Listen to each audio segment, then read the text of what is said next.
This I wanna nail sports to the bone. Top blogger, top YouTube channel. No matter which sports, here we got it covered. Subscribe and hit the notification bell. What's up, my wonderful peeps? Sports to the bone here again, man.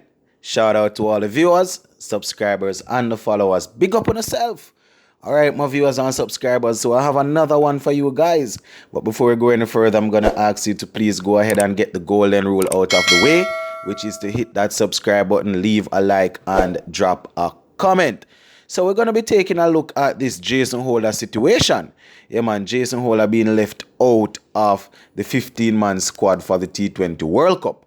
Now, the chief selector, Harper, he has been very, very busy, extremely busy these days, talking to the media. You understand? And this time he went ahead and he spoke about Jason Holder's exclusion out of the team. Now, according to him, it was a tough decision to leave out the former captain out of the 15. You understand? So he's basically letting us know that it should not be taken lightly. Former captain Jason Holder, you know, he was left out, yes, but it was indeed a difficult decision. So we know we take everything that these people say with a grain of salt, you know, but I'm just going to continue to share with you guys what he had to say in his little interview that he gave. Now, he stated that, and I quote, "Leaving out such a quality player is really hard, and it caused a lot of debate." So I don't know if he's thinking this will sort of put people's heart at rest, letting people know that it wasn't just a rush decision. It caused a lot of debate back and forth between, I guess, himself, other selectors, and coach and captain. You understand? But if a man is left out, a man is left out, you know, whether you want to debate it down or it was just off the top of your head. If a man is left out, a man is left out. So I don't know if you want to try and if trying to really, you know, convince people that it went down to the wire. I don't know how much of a difference that is going to make. When a man get left out, a man get left out. No, he also stated that based on the composition of the team, it was really a tough choice because of his role. So, you know, I'm assuming that he's talking about the other all-rounders in the team. When you look at it, we have the likes of Captain Karen Pollard, Dwayne Bravo, Andre Russell. These three guys will play. You understand? They will play. And, you know, they offer almost the same thing that Jason Holder offers. You know, the medium pace and the batting in the middle there. You know, we know that it's a surety. Pollard, the captain, will play. So he's one of the all-rounders. He's expected to do a lot of batting. Might not do a lot of bowling. You understand? Dwayne Bravo, once he's fit, he will play and will bowl 4 overs. Russell will bring a bit of pace also. You understand? So that is basically how the thing look. And if you want to talk about a next all-rounder, then Fabian Allen is there, even though he's a spinner. So, you know, I can understand that part of the argument.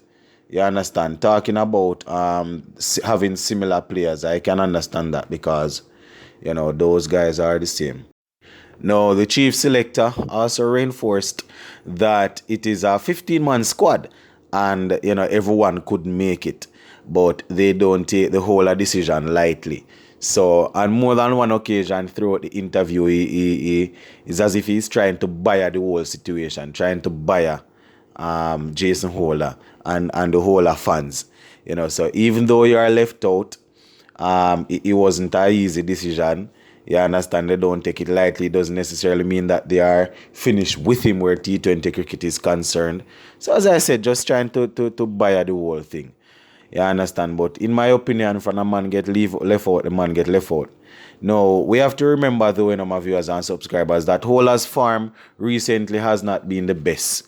You understand? When you talk about T20 cricket, he played the last 10 games that he would have played, I think, against South Africa, Pakistan, and Sri Lanka. You know, he didn't really do too much. You understand? He was unable to really stand out. I think in those 10 innings, he would have scored around about 90 runs and he took 9 wickets. that isn't the worst of performance. But for a West Indies team going into the World Cup, you can understand why he was left out. If we want to go back before those series in the IPL, he was left out because he was conceding a lot of runs.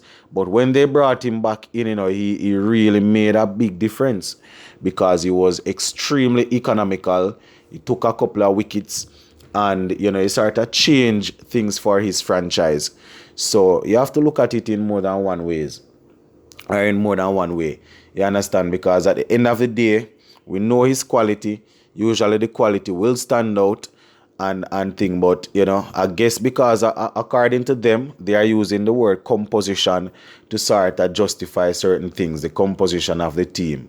You understand? Because if they didn't throw in the word the composition thing in there, then people could look and say, boy, how did Gale make this team? How did Darren Bravo make this team? But I guess they are going to use it and say that these guys are out and out batsmen.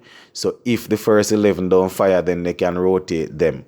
So I guess that is what they are going to use to justify that. You understand? Saying that maybe we have enough all-rounders there, but not enough batsmen. But I am still going to say this. There are other batsmen that, that has been performing that could have gotten the opportunity instead of a couple of the other batsmen that were selected. But we're not even going to venture down that part right now. But when you look at the Jason Holder situation, my viewers and subscribers, it's a tough one to take. But at the end of the day, he wasn't really performing up to scratch. And we're not just talking about the CPL, because we do understand that it's not just the CPL that they use to select people. We have to look at his last couple of performances, as I would have said, at the international level. He was even dropped. in the international, in a couple of international T20s.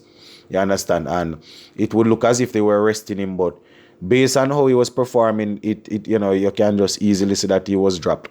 Same thing in the IPL. As I said, he had a couple of good games at the back end there, but generally speaking, he has fallen off where T20 cricket is concerned. And I am aware that, him being there for West Indies cricket when a lot of the other players weren't there, it might feel a way still to him because, a lot of the players, they chose different franchise leagues when Jason Holder, he was a captain still, so it was expected that he had to stay on board, stay on the ship. So it was expected that maybe it was expected that he would have gotten the opportunity to be in that squad. But as I said, this thing here now, when it comes on to professional sport, it is very unforgiving.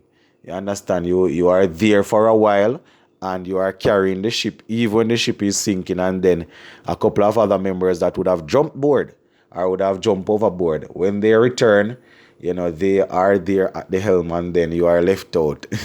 It is what it is. It is very unforgiving. As I said, you have to consistently perform in order to make sure that you are always there and thereabout. You understand? But at the end of the day, this is a West Indies team that was selected, and we are going to want the best for the team, even though we will debate about who should have been there and who should not have been there. At the end of the day, when the final 11 is placed on the field, we are expecting them to do well, and we are expecting them to really go out there and represent, and we want them to win. You understand? So when we debate about who should be there and who should not be there, it is not a case of us thinking that the team we don't want the team to do well. That is not it. This is just having just reasoning about a situation. We want the best for the team when all is said and done. You understand? And having won the last two titles, we are hoping that we will be able to go and defend, and a couple of these players that are looking to retire will be able to retire on a high. So we're going to leave this one right here for now, my viewers and subscribers. As per usual, the comment section is there for you to share your opinion as in regards to this Jason Holder situation. Sports to the bone, keeping you informed. Please remember to like, share, leave us a comment. If you have not yet subscribed, please go right ahead and subscribe to the channel. I'm out.